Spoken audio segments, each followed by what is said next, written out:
When it comes to wheels and tires with these cars, there's very little options. It's because Jaguar chose to have a hub diameter about this freaking big, and even though it shares the bolt pattern with Chevy, among a bunch of other things, it's 5 on 4 3/4, you can't get a wheel that fits over the hub diameter. It's a goofy offset, it's a goofy backspace, and unless you want the old dated stodgy looking Jaguar wheels, then you gotta get creative.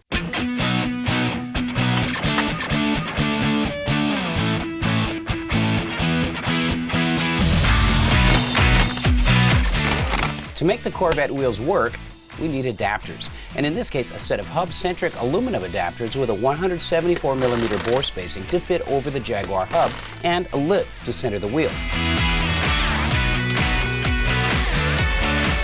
Wrapped around our new wheels are some BF Goodrich G-Force TAs, a 245/45 for the 17-inch wheel, which makes a great all-around performance tire for this Jag. Coil springs settled. This thing looks like a pre-runner. If you look at the side profile, there's about 4 inches between the wheel arches and the top of the shoulder of the tire. And, what do?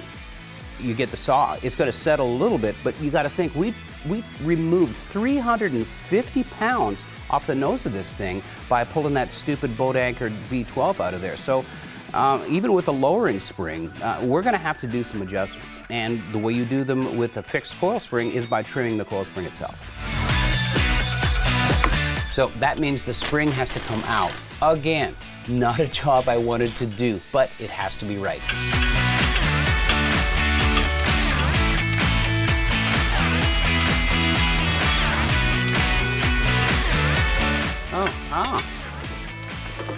That way we can leave that one in, yo.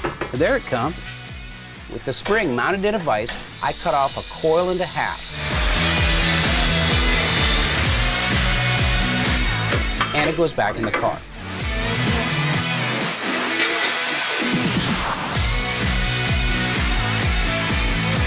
Now the rear ride height is easy to adjust thanks to the dual QA1 coilovers and the threaded adjusters on the body of the shock. The tires go back on and we can check the new ride height. I'm leaving the rods in for now, just to make sure I don't need to cut more off the spring. Looks good, and it looks good. Lots of room for steering and turning, and we're good, man, we're good.